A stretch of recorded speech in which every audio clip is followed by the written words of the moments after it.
Magandang umaga mga kapuso, andito pa rin po tayo sa ating Benguet at kung nakita nyo sa aking likuran ay sumikat na po ang haring araw kaya naman bahagyang nabawasan ang lamig na ramdaman dito ng mga kapuso natin.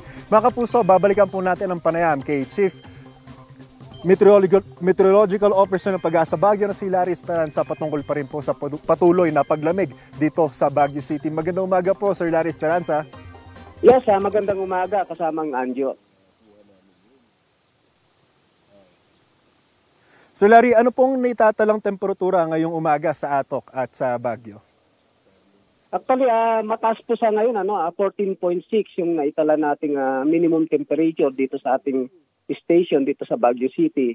Pero kung i-compare po natin dyan sa Atok, around 3 degrees Celsius ang difference, kaya medyo malamig talaga dyan sa Atok area. So Larry, gaano po kadalas nararanasan yung andap? Tsaka may ibang lugar pa po ba apektado ng andap?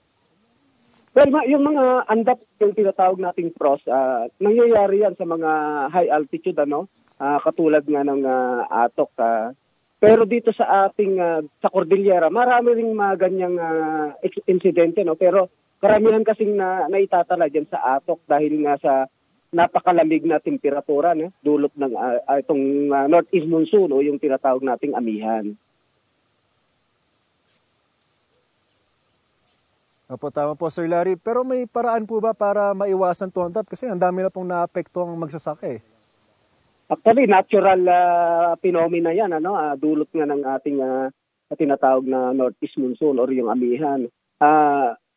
Kapag malamig po, kung i-compare po kasi natin, almost yearly naman kasi nangyayari dyan sa Atok Benguet, Pero kung i-compare po natin last year, saka ngayon, mas mababa po yung naitatala natin, ang pinakamataas nga na naitala natin, pinakamababa na naitala natin last year ay 12.2 ang January 2023. But as of now, naka-record tayo ng 9.8 noong January 26, At itong February, may forecast na naman ng Pag-asa na 9.4 to 12.6 yung ating maitatalang mga minimum temperature.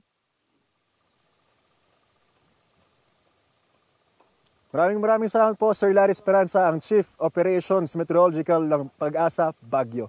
Maraming salamat po Sir Larry.